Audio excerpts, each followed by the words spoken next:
অভিযোগ আহিছে, কিন্তু এয়াও আমাৰ বিৰুদ্ধে বিৰোধী ৰাজনৈতিক দলৰ গভীৰ ষড়যন্ত্ৰ। ভাৰতীয় জনতা পাৰ্টীয়ে নিৰ্বাচন আয়োগক সহায় কৰে। এটা ৰাষ্ট্ৰীয় ৰাজনৈতিক দল হিচাপে আমাৰ যিহেতু BLA2 এপইণ্টমেণ্ট দিয়াৰ ব্যৱস্থা নিৰ্বাচন আয়োগেই কৰিছে। BLA2 সকলে বা BLA1 সকলে এটা সমষ্টিৰ এজন BLA1 BLA2 সকলে কাম কৰিবই লাগিব।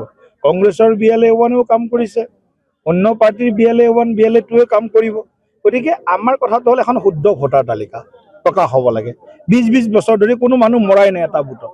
এইখন শুদ্ধ ভোটাৰ তালিকা হ'ব পাৰে নেকি? বিয়া হৈ গৈছে ছোৱালী, 5 বছৰ হৈ গ'ল, 7 বছৰ হৈ গ'ল, তেওঁৰ নাম এতিয়াও সেইটো মাতৃ বা পিতৃৰ নিজৰ বুথটোত আছে। এইটো শুদ্ধ ভোটাৰ তালিকা হ'ব পাৰে নেকি? গতিকে কিছুমান আজি 4বাৰ 3বাৰ ভোট দিবলৈকে অহা নাই, পাৰ্মানেণ্ট এবচেণ্ট। 4বাৰ যদি ভোট দিবলৈ নাহে, সেই মানুহজনৰ ভোটাৰ তালিকাত নাম থকাটো উচিত বুলি ভাবে নেকি? গতিকে এখন শুদ্ধ ভোটাৰ তালিকা নিৰ্মাণত আমি নিৰ্বাচন আয়োগক সহায় কৰি আছোঁ, সহায় কৰি থাকিম। কাৰণ এইটো ৰাজনৈতিক দলৰ কৰ্মী হিচাপে বা এজন সচেতন নাগৰিক হিচাপে এয়া আমাৰ ধৰ্ম। কিন্তু গৌৰৱ গগৈ ডাঙৰীয়াই কালিৰ পৰা এটা কথা কৈছে, সেইটো প্ৰশ্ন সোধক, কিবা বৰ অসম নিৰ্মাণৰ যাত্ৰা আৰম্ভ কৰিছে। এই গৌৰৱ গগৈ ডাঙৰীয়াৰ পূৰ্বপুৰুষসকলে অসমখনক এইখিনিমান কৰি পেলালে। বৰ অসমখনক খণ্ডিত কৰি কৰি ইমানখিনি অসম কৰি পেলালে। গৌৰৱ গগৈ তাৰ উত্তৰ দিব লাগে। বৰ অসমখনক ভাঙি থান-বান কৰা বাবে যদি কোনোবা দায়ী, কংগ্ৰেছ দল দায়ী। গৌৰৱ গগৈ এতিয়া এইখন অসমকো ভাঙিব বিচাৰি আছে, যিখন আমাৰ হাতত আছে খণ্ডিত অসম। এইখনকো ভাঙি ন্যায়ালয় উপহাৰ দিয়াৰ কাৰণে গৌৰৱ গগৈ সাজু হৈ আছে। গোটেই ইক'চিষ্টেমটো তেওঁলোকৰ ন্যায়ালয়ৰ কাৰণে তেওঁলোকে লাগিলে সকলো ধৰণৰ তেওঁলোকে মানে তুষ্টিকৰণৰ ৰাজনীতিৰ যিটো কয় যে চূড়ান্ত যিটো মানে এটা তেওঁলোকে আমাক খিলঞ্জাক ইতিকাং কৰা যিটো তেওঁলোকৰ পৰম্পৰা, সেই পৰম্পৰাকো তেওঁলোকে আগবঢ়াই লৈ যাব। গতিকে অসমখনক আৰু ভাগ কৰাৰ গভীৰ ষড়যন্ত্ৰত গৌৰৱ গগৈ ডাঙৰীয়া আৰু টিম কংগ্ৰেছ ইণ্ডিয়া এলায়েন্স তেওঁলোক সাজু হৈছে। গতিকে অসমৰ ৰাইজক আমি আহ্বান জনাইছোঁ যে বৰ অসমটো বাদ দিয়ক, বৰ অসমখনক থান-বান কৰা দলটোৱে হৈছে কংগ্ৰেছ দল, ভাঙি টুকুৰা টুকুৰ কৰা দলটো হৈছে কংগ্ৰেছ। গতিকে এই কংগ্ৰেছে এতিয়া মানে নতুনকৈ শ্লোগান দিছে বৰ অসম গঢ়িম।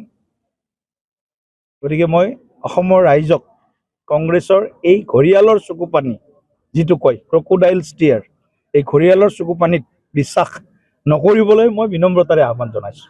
নিৰ্বাচন সমাগত চিপাঝাৰ সমষ্টিত অগপৰ প্ৰাৰ্থিত্ব লাভ কৰিব বুলি চৰ্চা চলিছে আৰু অগপৰ ফালৰ পৰাও প্ৰকাশ কৰি আছে। NDA পাব চিপাঝাৰ সমষ্টি, NDA হাতত থাকিব। অন্যান্য কথা জানিব বিচাৰিছোঁ, যিহেতু নিৰ্বাচন সমাগত প্ৰাৰ্থীৰ তালিকা কেতিয়ালৈ আছে? প্ৰাৰ্থীৰ তালিকা 25 ফেব্ৰুৱাৰীৰ পিছত আমি মোটামুটি কিছু কাম আগবাঢ়ি আছে। 25 ফেব্ৰুৱাৰীৰ পৰা আমি স্তৰে হয়তো আমি আমাৰ অনুমোদনৰ বাবে প্ৰেৰণ কৰিম। ঘোষণাটো আমি ৰাজ্যিক বিজেপি কৰিব নোৱাৰোঁ, ঘোষণা কৰিব কেন্দ্ৰীয় বিজেপি। কেন্দ্ৰীয় নিৰ্বাচন সমিতিৰ বৈঠক হ'ব লাগিব, সেই বৈঠকত চূড়ান্ত চিলমোহৰ মাৰিব লাগিব, তাৰপিছতে ঘোষণা হ'ব। গতিকে অন্য দলৰ নিচিনা অখিল গগৈ যেনেকৈ ক'ব পাৰে মই আজি 20টা ঘোষণা কৰি দিম, কাইলৈ আকৌ ক'ব নাই 2টাত খেলিম, এটাতো খেলিব পাৰে অখিল গগৈ ডাঙৰে, শেষত বোলে মোৰ সমষ্টিত দিলেই হ'ব, তেনেকুৱা হ'ব পাৰে। গতিকে আমাৰ তেনেকুৱা নহয়, আমি ৰাষ্ট্ৰীয় দল, এটা নিৰ্দিষ্ট নিয়ম নীতিৰ মাজেৰে আমাৰ দল পৰিচালনা হয়। গতিকে কেন্দ্ৰীয় সমিতি বা নিৰ্বাচনী সমিতি তেওঁলোকে চূড়ান্ত চিলমোহৰ মাৰাৰ পিছতে আমাৰ প্ৰাৰ্থী ঘোষণা হ'ব। বহু প্ৰাৰ্থীয়ে আবেদন কৰিছে, বহুত প্ৰত্যাশীটো অনেক, আমি সদায় কৈ আছোঁ প্ৰত্যাশী অনেক, প্ৰত্যাশা এক। বিজেপিৰ নেতৃত্বত NDA চৰকাৰ 3য় কাৰ্যকালৰ বাবে ৰাইজৰ আশীৰ্বাদ বিচাৰি আমি আমাৰ যাত্ৰা চলি আছে, চলি থাকিব। যিকোনো খবৰৰ বাবে যোগাযোগ কৰক আমাৰ এই নম্বৰত 9181 307 2221।